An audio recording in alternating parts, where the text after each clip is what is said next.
protestas en las calles de Belgrado, capital del país más prorruso de Europa. ¿Por qué es importante este tema?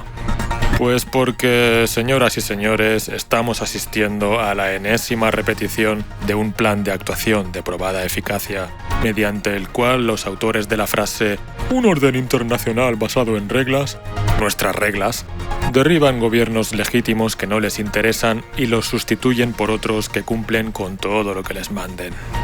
En este caso se trata de cambiar un gobierno afín a Rusia por otro contrario a Rusia. El ejemplo más exitoso de este procedimiento es el famoso Euromaidán de 2014 en Ucrania. Y en el caso de Serbia vamos a ir viendo cómo se repiten exactamente los mismos pasos. Empecemos por los antecedentes. La política seguida tanto por el presidente serbio Aleksandar Vučić como por el que era presidente ucraniano en 2014, Viktor Yanukovych, puede caracterizarse con un conocido símil que es el de pretender sentarse en dos sillas al mismo tiempo. Es decir, pretender ser socio e incluso aliado tanto de Rusia como de Occidente. En principio parece una política razonable, ¿verdad? ¿Por qué no tener buenas relaciones con todo el mundo? El problema es, por supuesto, que uno de los dos lados siempre termina por exigir a ese país que está en medio que se posicione, que elija un bando. En plan, a ver tú, ¿con quién vas? ¿O estás con nosotros o estás contra nosotros? Curiosamente, esas exigencias nunca se producen por parte del totalitario, dictatorial, autoritario, régimen comunista, ultraderechista, maloso, sino por parte de los benevolentes, tolerantes y filántropos señores del orden internacional basado en reglas. Nuestras reglas, capisci. En el caso de Yanukovych, recordemos que fue él quien continuó y profundizó el proceso de eurointegración iniciado por su muy rusófobo predecesor Viktor Yushchenko. Bajo el mandato de Yanukovych, en la televisión ucraniana se emitían anuncios oficiales que presentaban la asociación con la Unión Europea como un hecho que haría poco menos que lloviera dinero del cielo. Por arte de magia iban a aparecer inversores dispuestos a gastar sus recursos en Ucrania, iba a desaparecer la corrupción, los salarios iban a subir y bueno, todo por ese estilo. Y alguno se preguntará, ¿qué clase de ingenuo puede creerse algo así? Pues la gran mayoría de la población, no solo de Ucrania, sino de cualquier país donde las cosas no funcionen de forma ideal, incluyendo España y América del Sur. Haced la prueba, preguntadle al respecto a las, 20 primeras personas que pasen por la calle. La mayoría de la gente no tiene ni la más remota idea de cómo funciona la economía ni la política. Por lo tanto, si continuamente les enseñan por la tele que cosas como «Mira, vamos a ser europeos, los señores de la UE nos han elegido a nosotros porque somos especiales y ahora nos van a dar el carnet de país civilizado y vamos a tener todas esas cosas chulísimas que tienen allí». Pues la gente se lo cree, por supuesto. E insisto, fue el propio Yanukovych el que alentó toda esa locura. Yanukovych, al que la prensa occidental llamaba prorruso. En fin, todo esto lo describo con ejemplos concretos en uno de mis vídeos antiguos que titulé Aniversario del Euromaidán, cómo destruir un país. Por cierto, como veréis en mis vídeos antiguos aparecía mucho ese curioso personaje llamado Anatoly Shary. Algún día quizás hable de ese miserable traidor, pero ahora vamos a lo que vamos. El caso de Vučić es muy parecido al de Yanukovych. Por un lado, se le supone comprometido con los intereses nacionales serbios, es decir, no renunciar a su soberanía sobre Kosovo, mantener los vínculos con Rusia, preservar al país contra el dogma ideológico promovido por las estructuras supranacionales occidentales, es decir, ideología LGTBI, desindustrialización, antihumanismo, endofobia, etc.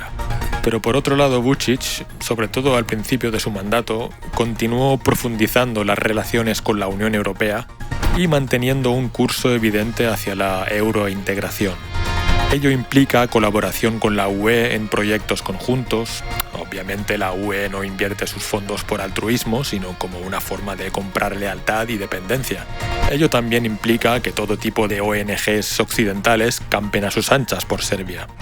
Cooperación en materia judicial, policial, programas de intercambio de estudiantes, ese tipo de cosas.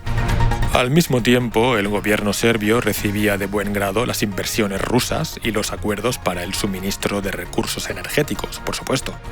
Y quisiera señalar que cualquiera que haya estado en Serbia y conozca bien el país sabe que la simpatía hacia Rusia es algo que realmente existe entre la mayoría de la población.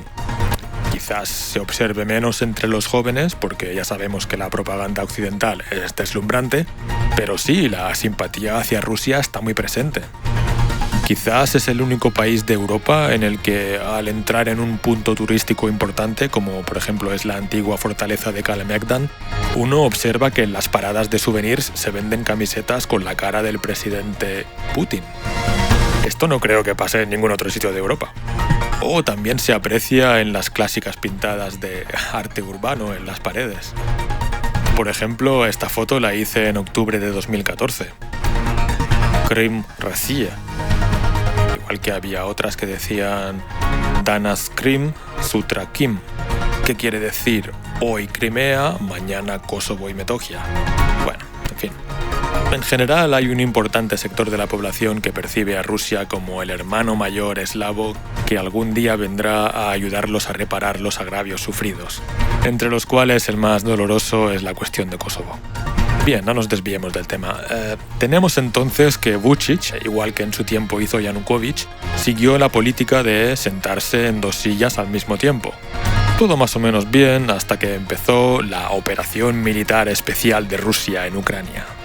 En ese momento, Serbia comenzó a recibir presiones cada vez más fuertes para que se uniese a las sanciones occidentales contra Rusia.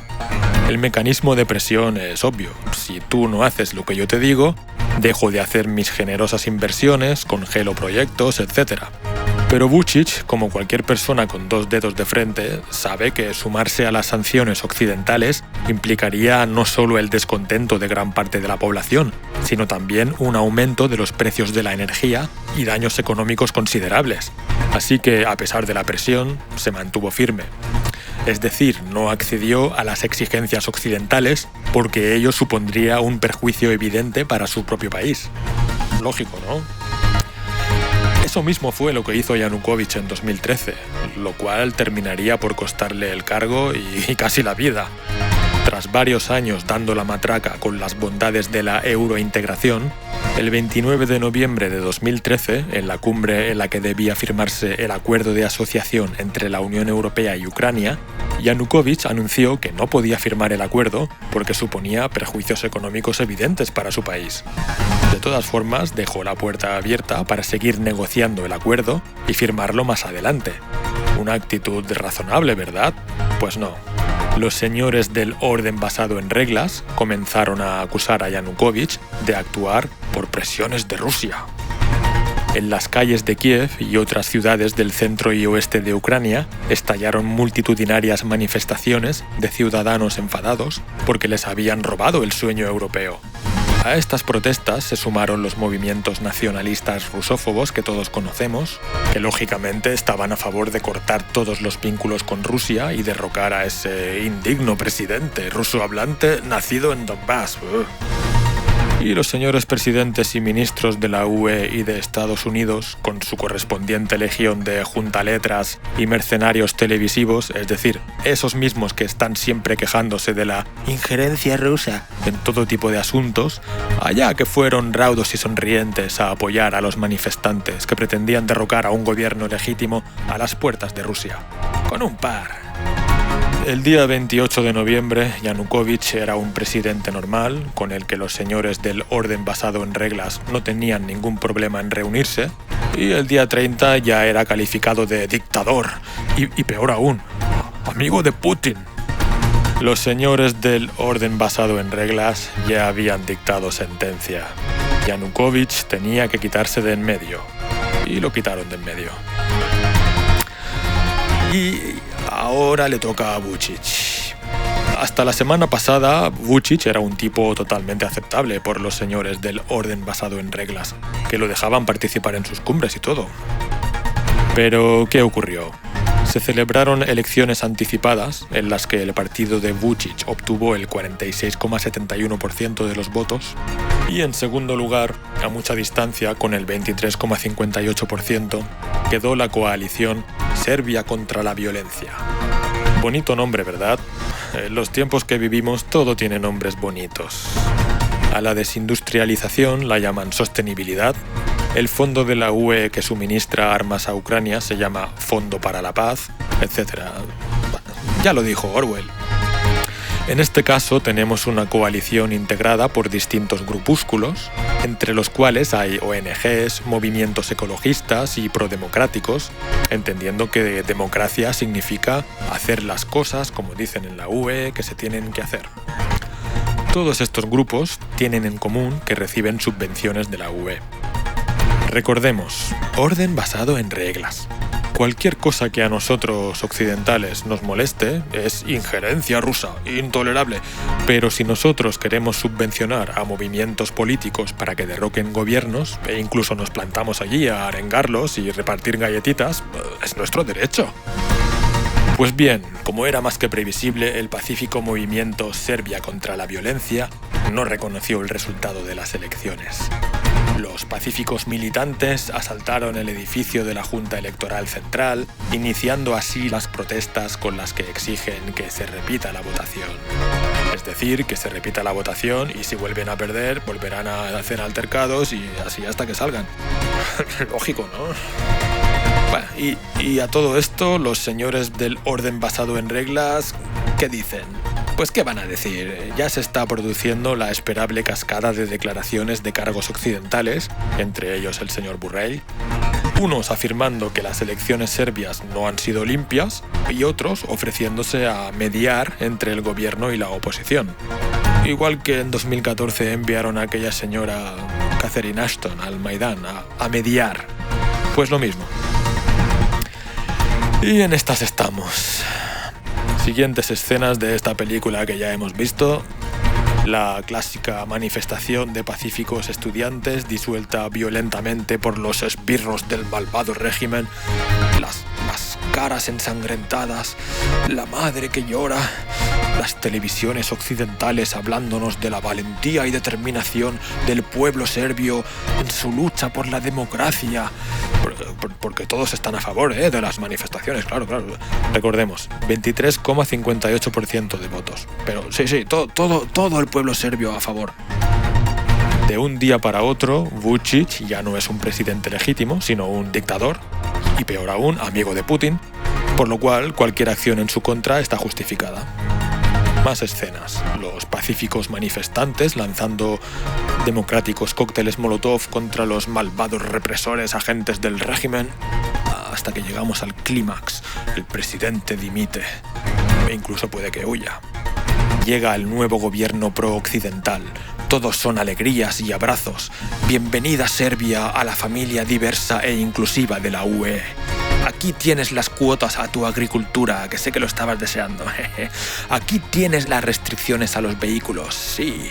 Aquí tienes la propaganda y para niños. Y aquí el resto de la soga para que te la pongas tú misma al cuello. Pero eso sí, con una sonrisa bien grande y democrática. ¿Qué más puedes hacer por la eurointegración, Serbia? Arrodíllate un poco más. Reconocimiento de que Kosovo es ahora un estado albanés y que Serbia no tiene nada que hacer ahí. Bien hecho, muy bien, hombre, muy bien. Así se hace. Por supuesto. Sanciones del nuevo gobierno serbio contra Rusia. Venga, muy bien, todos a aplaudir. Por fin. Ante lo cual Gazprom se ve obligado a aumentar el precio del suministro o incluso a cortarlo. Pero no, la culpa de ello es de los malvados rusos, que todo lo hacen para fastidiar. Pues por ahí van a ir los tiros. La cosa pinta mal, sinceramente. Solo queda esperar que haya una reacción de esa gran mayoría real del pueblo serbio y que el presidente Vučić no se deje amilanar. Pero pinta mal. Y en fin, si el Maidán tiene éxito en Serbia, luego va Orbán, por supuesto. A modo de conclusión, quisiera decir que tengo la certeza de que a la larga las cosas van a acabar poniéndose en su sitio. Simplemente porque no les queda otra opción más que ponerse en su sitio. Es como la ley de la gravedad. Pero mientras tanto nos esperan tiempos convulsos. Cuidaos y hasta la próxima.